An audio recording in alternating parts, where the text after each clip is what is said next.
MP board के कक्षा 8वीं के सभी विद्यार्थी ध्यान दें। आज की इस क्लास में हिंदी का प्रथम भाषा का आपका जो पेपर है, वो पेपर आपका 24 फरवरी के दिन होने वाला है। 24 फरवरी के दिन हिंदी के पेपर में यदि अच्छे अंक आपको लाना है, तो यहाँ पे मैं आपको पूरे मोस्ट इम्पोर्टेंट क्वेश्चन दे रही हूँ। ऐसे महत्वपूर्ण प्रश्न हम पढ़ेंगे जो एग्जाम में पूछे जाते हैं, तो भरोसा रखें फुल सॉल्यूशन आपको मिलेगा। जितने भी प्रश्न आपके रहेंगे, पूरे प्रश्न आंसर सहित मैं आपको इसी वीडियो में बताऊंगी। तो चलिए बिना किसी देरी के शुरू करते हैं पहला प्रश्न। तो इस तरह से निर्देशांक आपको दिए जाएंगे और बहुविकल्पी प्रश्न हैं आपके 1 से लेकर 5 तक, एक-एक अंक के रहेंगे। तो पहला है, मुफ्तानंद जी सबको अच्छी तरह परखकर अपना काम बना लेते थे। रेखांकित शब्द के लिए उपयुक्त मुहावरा क्या होगा?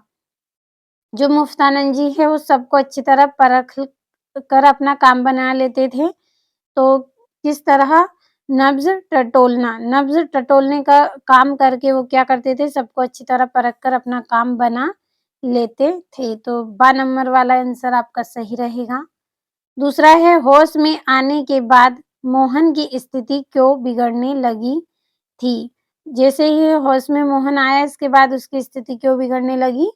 वृद्धा माँ को न देखकर मोहन की स्थिति बिगड़ने लगी। तो 60 अंक का पेपर है, 55 अंक यदि चाहिए तो पूरा पेपर यहाँ पे आप कंप्लीट जरूर करें।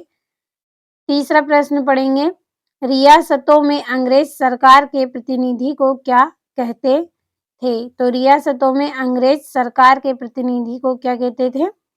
पॉलिटिकल एजेंट कहते थे। क्या बोलते थे? Political agent. चौथा है, दिए गए शब्दों में से आगत शब्द कौन सा है? तो दिए गए शब्द में आगत शब्द कौन सा है? जायदाद। अगला प्रश्न है, चिपको आंदोलन से संबंधित है। चिपको आंदोलन से संबंधित कौन है? अमृता देवी। कौन है? अमृता देवी।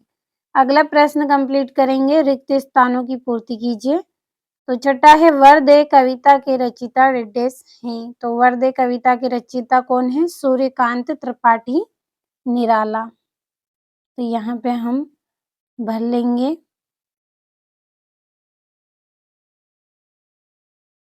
सूर्यकांत त्रिपाठी निराला।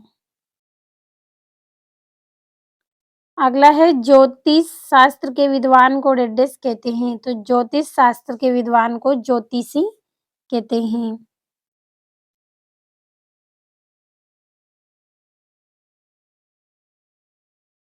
अगला है, 8वां वीर जननी पुरस्कार डेस को मिला।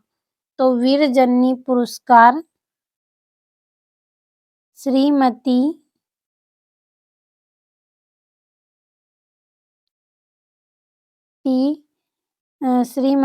टी सुब्रह्मण्यम को मिला। तो इसको आप और एक बार अच्छे से पढ़ लीजिए, सुब्रह्मण्यम को मिला। यहाँ पे बोलने में नहीं आ रहा है, आप पढ़ लीजिए। और 9वां है आपका, डेस नाटक ने मोहन के जीवन में सत्यनिष्ठा का अंकुर जमा दिया। तो इसका आंसर रहेगा हरिश्चंद्र नाटक ने। कौन से नाटक ने? हरिश्चंद्र।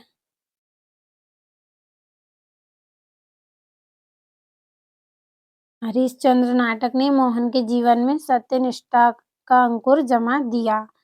10वां है, उपकार को मानने वाला डेस कहलाता है। तो उपकार को मानने वाला कृतज्ञ कहलाता है। तो कृतज्ञ इसका आंसर आपका रहेगा यहाँ पे, ये कृतज्ञ। ये हो गए हैं आपके पूरे यहाँ पे रिक्त स्थान। भरोसा रखें पूरा पेपर आपका रहेगा, बस आपको कंप्लीट अच्छे से करना है। यहाँ पे जितने भी प्रश्न मैं आपको दे रही हूँ सभी को अच्छे से आप पढ़ें। तो अगला आपका यहाँ पे प्रश्न रहेगा, अति लघु प्रश्न है 11 से 16 तक। 11वां है, दुनिया में किसके प्यार की तुलना नहीं हो सकती है? 2 नंबर का प्रश्न है। चलिए आंसर समझ लेते हैं। तो ये 11वें प्रश्न का आंसर है, दुनिया में किसके प्यार की तुलना नहीं हो सकती? तो दुनिया में माँ के प्यार की तुलना नहीं हो सकती है। सरल है आंसर आपका किसके? माँ के। माँ लिखना है केवल आपको। चलिए बढ़ते हैं 12वें प्रश्न की ओर। 12वां है आपका आर्यभट्टी की ताड़पत्र पोथियों की खोज किस विद्वान ने की थी? तो इसका आंसर आपका रहेगा यहाँ से आर्यभट्टी ताड़पत्र पोथियों की खोज महाराष्ट्र के विद्वान डॉक्टर भाऊ दाजी ने सन 1864 ईस्वी में की थी।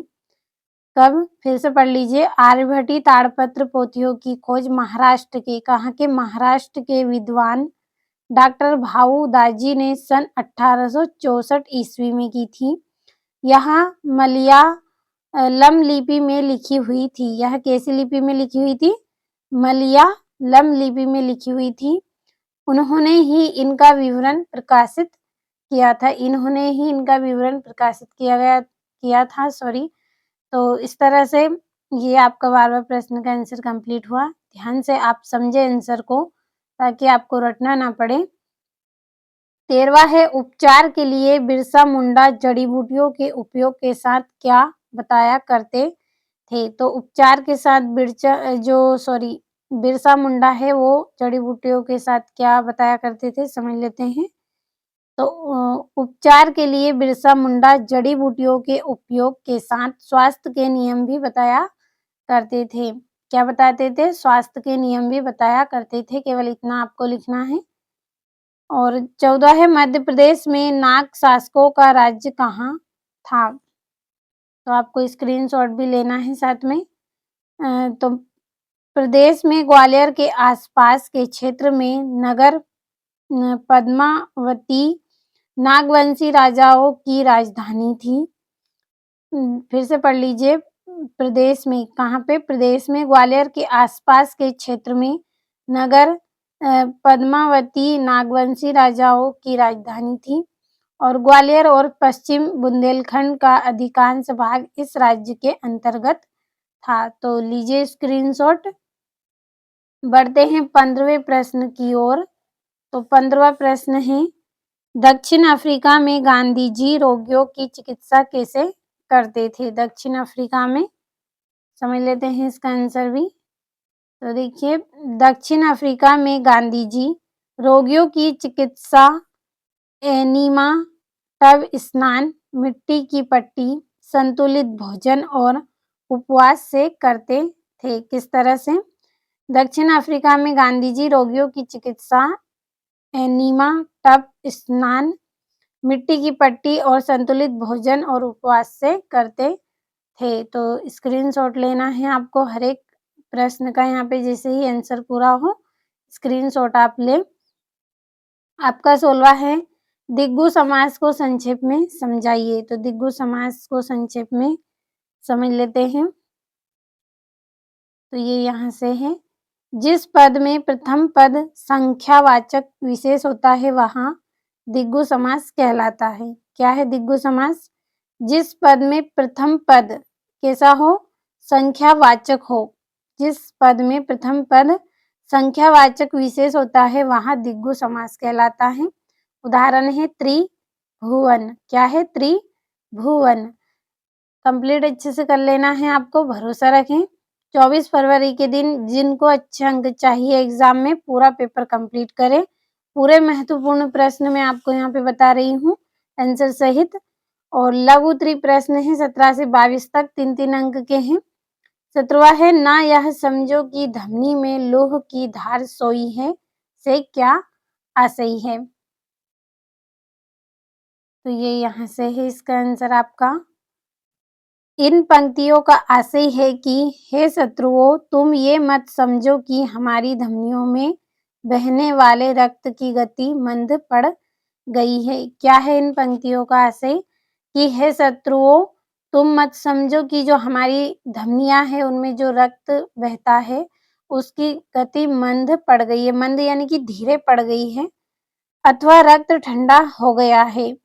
आप ये ना समझे कि जो रक्त की गति है वो धीमी पड़ गई है अथवा ठंडा हो गया है। आज भी आवश्यकता पड़ने पर हम देश के लिए खून का कतरा कतरा बहा सकते हैं। यदि आज भी आवश्यकता पड़ी तो हम देश के लिए हमारे खून का कतरा-कतरा बहा सकते हैं। तो आप हर एक प्रश्न के आंसर को यहाँ पे अच्छे से समझें। आपको अच्छे से समझाने का यहाँ पे मैं पूरा प्रयास कर रही हूँ। तो पूरा वीडियो लास्ट तक देखें और भरोसा रखें, कंप्लीट अच्छे से आपको हर एक प्रश्न को कर लेना है, क्योंकि पूरे 24 फरवरी के लिए यहाँ पे मैं आपको प्रश्न पढ़ा रही हूँ। साथ में आंसर भी आपको अच्छे से यहाँ पे समझाने का प्रयास कर रही हूँ। तो चलिए ज़्यादा समय नहीं लूँगी, बिना किसी देरी के अगला प्रश्न समझेंगे। महेश्वर के घाटों का अपने शब्दों में वर्णन कीजिए। महेश्वर के घाटों का हम अपने शब्दों में वर्णन करेंगे। तो ये यहाँ से है, थोड़ा-सा हम इसको छोटा कर लेते हैं ताकि आप अच्छे से समझ सकें। तो महेश्वर के घाटों पर प्रातः काल और सायंकाल में लोग यहाँ की पवित्र जल वाली नर्मदा नदी में स्नान करते हैं और जयकारा लगाते हैं, जय नर्मदे मैया। यहाँ पर मंदिरों में गूंजती घंटियों की ध्वनि मन को शीतलता प्रदान करती है। जब मंदिरों में आरती होती है और ओम नमः शिवाय मंत्र का जाप होता है, तो संपूर्ण वातावरण भक्तिमय हो जाता है। यहाँ का वातावरण पवित्र है और यह प्राकृतिक सौंदर्य से भरा एवं मनोहारी है। तो यहाँ से आप स्क्रीनशॉट लें और अच्छे से आपको कंप्लीट भी कर लेना है। जो काफ़ी आपके थोड़े बड़े प्रश्न हैं, उनको आपको 1-2 बार अच्छे से पढ़ लेना है ताकि आप अच्छे से कंप्लीट कर पाएँ। आपका 19वां प्रश्न है, निम्नलिखित शब्दों के 2-2 पर्यायवाची शब्द लिखिए। पहला है जननी, दूसरा है रात, तीसरा है जग। तो समझेंगे। तो ये 19वां है जननी। जननी हम माँ को भी बोलते हैं, माँ और माता दोनों बोलते हैं जननी को, माँ या माता। दूसरा है रात, तो रात को हम रात्रि भी बोलते हैं और निशा भी बोलते हैं, तो रात्रि और निशा। तीसरा है जग, तो जग का रहेगा संसार, जगत। क्या रहेगा? संसार और जगत। तो कंप्लीट अच्छे से कर लेना है आपको।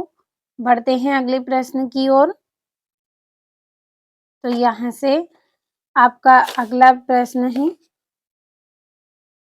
20वां प्रश्न है, वहाँ कौन सी आंतरिक भावनाएं थी जिन्होंने सलीम अली को पक्षी विज्ञानी बना दिया? तो वहाँ कौन सी आंतरिक यानी कि अंदर की उनकी भावनाएं थी जिन्होंने सलीम अली को पक्षी वैज्ञानिक बना दिया? तो इसका आंसर ये आपका यहाँ से रहेगा। सलीम अली के मन में पक्षियों को जानने की बहुत इच्छा थी। जो सलीम अली थे, उनके मन में पक्षियों को जानने की बहुत इच्छा थी। वह पक्षियों के बारे में सीखना चाहते थे। वह पक्षियों के बारे में सीखना चाहते थे कि पक्षी का भोजन यानी कि खाना-पीना, आवास यानी कि रहना-सहना और प्रजनन और प्रव्रजन कैसे होता है। इन्हीं आंतरिक भावनाओं ने सलीम अली को पक्षी वैज्ञानिक बना दिया। तो काफ़ी सरल है, ज़्यादा कठिन नहीं है। जल्दी से स्क्रीनशॉट लें ताकि अगले प्रश्न को हम कंप्लीट कर लें जल्दी से। तो ये आपका 21वां, अपने क्षेत्र में लाउड स्पीकर से होने वाले ध्वनि प्रदूषण को रोकने के लिए एक शिकायती पत्र जिला कलेक्टर को लिखिए। तो यहाँ से ये आपको इस तरह से लिखना है, श्रीमान जिलाधीश महोदय। किसको लिखना है? हमें जिलाधीश महोदय को लिखना है। तो यहाँ पे हम जिलाधीश महोदय लिखेंगे, ग्वालियर ब्रैकेट में, ये मध्य प्रदेश आपको लिख देना है। विषय लाउड स्पीकर से होने वाले ध्वनि प्रदूषण को रोकने के लिए आवेदन पत्र, इतना भी आप लिख सकते हैं। विषय यहाँ पे इम्पोर्टेंट है, ये लिखना है। विषय यानी कि किस बारे में आप यहाँ पे पत्र लिख रहे हैं, ये आपको बताना है कि हम लाउड स्पीकर से होने वाले ध्वनि प्रदूषण के लिए यहाँ पे पत्र लिख रहे हैं। तो इसलिए लाउड स्पीकर से होने वाले ध्वनि प्रदूषण को रोकने के लिए हम यहाँ पे पत्र लिख रहे हैं, ये आपको विषय में बताना है। महोदय इस तरह से लिख देना है। अब आगे हम बढ़ेंगे। मैं दानाओली क्षेत्र का निवासी हूँ। कहाँ के? मैं दानाओली क्षेत्र का निवासी हूँ, यानी दानाओली क्षेत्र में आप रहते हैं। यहाँ आस-पास लाइट एंड साउंड की बहुत सी दुकानें हैं। जहाँ पे आप रह रहे हैं, वहाँ आपके आस-पास लाइट एवं साउंड की बहुत सारी दुकानें हैं। साथ ही अनेक बैंड वाले हैं। साथ में क्या है अनेक बैंड बाजा वाले भी हैं और ये सभी दिन-रात लाउड स्पीकर से तेज ध्वनि करते रहते हैं। ये सभी क्या करते हैं दिन में और रात में दोनों में लाउड स्पीकर से तेज ध्वनि करते हैं यानी कि तेज आवाज़ शोर ये उत्पन्न करते हैं। पास में ही एक अस्पताल भी है। पास में क्या है एक अस्पताल भी है जिससे वहाँ मरीज़ परेशान रहते हैं। ज़्यादा शोर अगर रहेगा तो जो मरीज़ हैं उनको भी वहाँ पे परेशानी होगी। कृपया इस तेज ध्वनि से उत्पन्न होने वाले ध्वनि प्रदूषण को रोकने का आदेश संबंधी थाने के स्टाफ को करने का कष्ट करें। कृपया आप क्या करें इस तेज ध्वनि से उत्पन्न होने वाले ध्वनि प्रदूषण को रोकने के लिए आदेश दें। आदेश संबंधी थाने के स्टाफ को करने का कष्ट आप करें। मैं आपका आभारी रहूँगा और दिनांक आपको इस तरह से डाल देनी है। यहाँ पे प्रार्थी में राजीव कुमार जो भी आपका नाम है वो लिख दें या फिर प्रार्थी आभासा भी आप लिख सकते हैं। तो ये आपका यहाँ पे जो शिकायती पत्र है वो कंप्लीट हुआ। स्क्रीनशॉट यहाँ से लें। इसके बाद आप ये यहाँ से स्क्रीनशॉट लें। और ये यहाँ से इस तरह से ये भी आपको कंप्लीट कर लेना है। बढ़ते हैं अगले प्रश्न की ओर। तो आपका 22वां है मध्य प्रदेश का गठन किन क्षेत्रों से मिलकर किया गया? तो ये यहाँ पे है। तो ये रहेगा मध्य प्रदेश का गठन महाकौशल के 17 जिले, मध्य भारत के 16 जिले, विंध्य प्रदेश के 8 जिले, भोपाल राज्य के 2 जिले तथा राजस्थान के कोटा जिले के सिरोंज सब डिवीजन को सम्मिलित करके किया गया। एक बार फिर से पढ़ लीजिए कि मध्य प्रदेश का गठन किन क्षेत्रों से मिलकर किया गया था। तो मध्य प्रदेश का गठन महाकौशल के 17 जिले, कितने 17 जिले, मध्य भारत के 16 जिले, विंध्य प्रदेश के 8 जिले और भोपाल राज्य के 2 जिले तथा राजस्थान के कोटा जिले के सिरोंज सब डिवीजन को सम्मिलित करके किया गया है। तो स्क्रीनशॉट आपको लेना है। बढ़ते हैं अगले प्रश्न की ओर। अगला प्रश्न है दीर्घ उत्तरी प्रश्न 23 से 26 तक 5-5 अंक के। 23वें में आपको संदर्भ प्रसंग व्याख्या करनी है। चलिए कंप्लीट कर लेते हैं। तो ये यहाँ से ये आपका इस तरह से ये प्रश्न है और ये यहाँ से आपका संदर्भ और प्रसंग है। प्रस्तुत पद्यांश हमारी पाठ्य पुस्तक भाषा भारती के पाठ ना यह समझो कि हिंदुस्तान की तलवार सोई है से अवतरित है। इसके रचिता राम कुमार चतुर्वेदी चंचल हैं। प्रसंग है कवि बताता है कि पद दलित धूल भी अपनी लाचार दशा में आहत होकर भी जमीन से ऊपर उठती है। और ये यहाँ पे आपका ये भावार्थ है। कंप्लीट आप कर लीजिए, पढ़ लीजिए क्योंकि संदर्भ प्रसंग व्याख्या तो आप कर सकते हैं।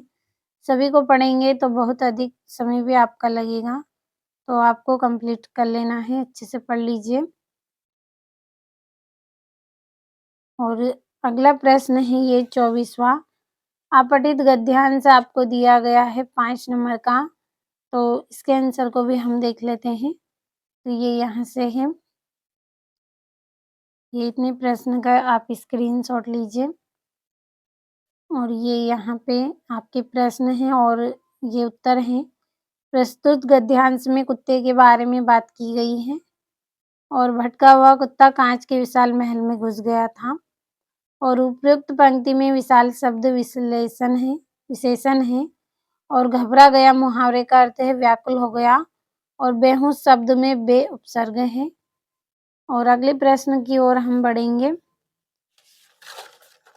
तो यहाँ से आपका जो 25वां प्रश्न है इसमें 25वें प्रश्न में भी आपको संदर्भ प्रसंग व्याख्या करनी है और 26वें में निबंध। तो दोनों प्रश्नों के आंसर हम एक साथ यहाँ पे देखेंगे। तो ये आपका यहाँ से 25वें प्रश्न का ये आंसर है। कंप्लीट अच्छे से कर लें।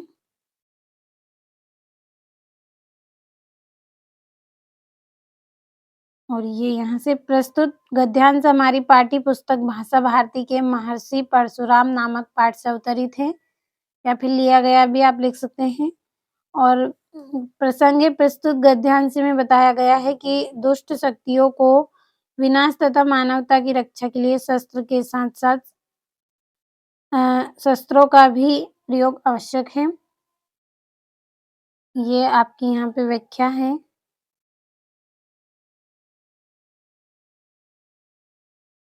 और ये यहाँ से कंप्लीट अच्छे से कर लें। और आपका जो अगला प्रश्न है निबंध, मैंने अभी आपको बताया था, तो ये आदर्श अध्यापक है, रूपरेखा, प्रस्तावना।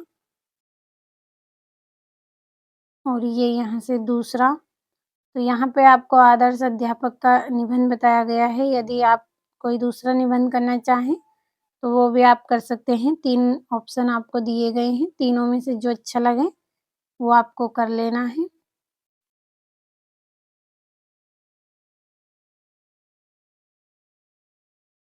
और ये यहाँ से उपसंहार।